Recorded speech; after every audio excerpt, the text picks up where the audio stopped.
Assalamualaikum warahmatullahi wabarakatuh. Kenalkan nama saya Muhammad Rafiansyah, NPM 222191214. Pertumbuhan dan perkembangan.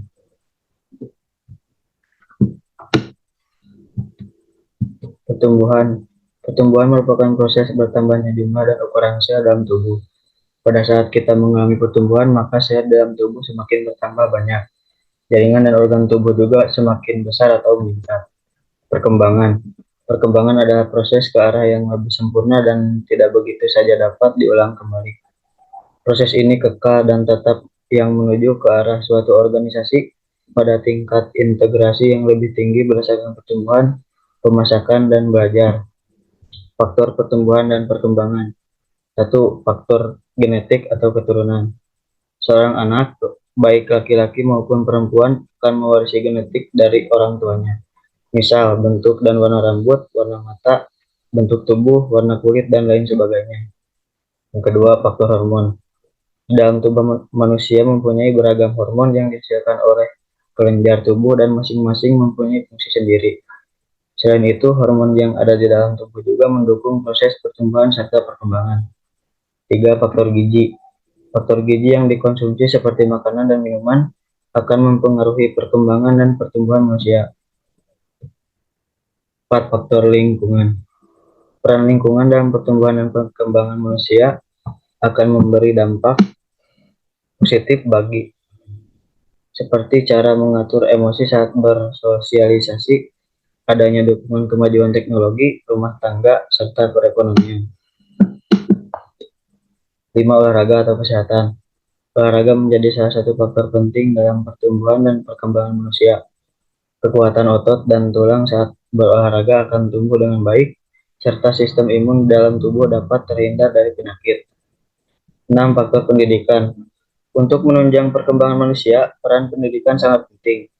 Pendidikan akan memberi efek positif bagi emosional, intelektual, serta kesehatan mental dan aktivitas sosial lainnya.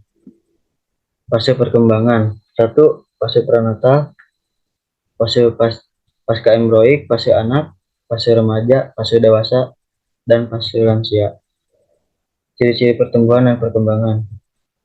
Pertumbuhan, adanya sistematis, berkesinambungan, dan progresif.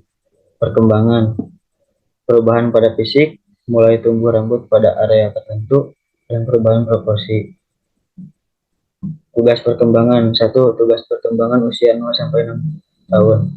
Belajar berjalan, belajar memakan makanan padat, belajar berbicara, belajar membedakan jenis kelamin, membentuk pengertian sederhana.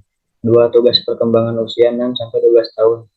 Belajar melatih fisik, belajar membentuk sikap sehat, belajar bergaul dengan teman sebaya, belajar keterampilan dasar membaca, menulis, dan menghitung. 3. Tugas perkembangan remaja.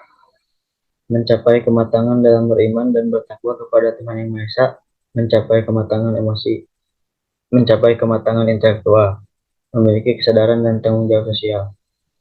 Kemampuan yang harus dimiliki guru. Kemampuan profesional. Kemampuan ini harus dimiliki oleh setiap guru agar dapat selesai dengan baik dan benar.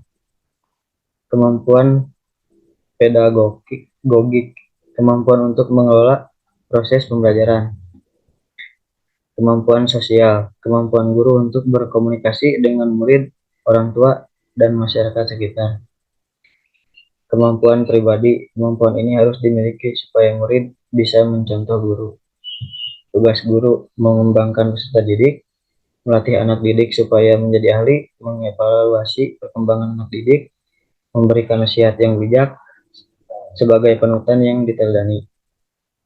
Pubertas, proses perubahan diri dari masa anak-anak menuju masa dewasa yang ditandai dengan kematangan fisik.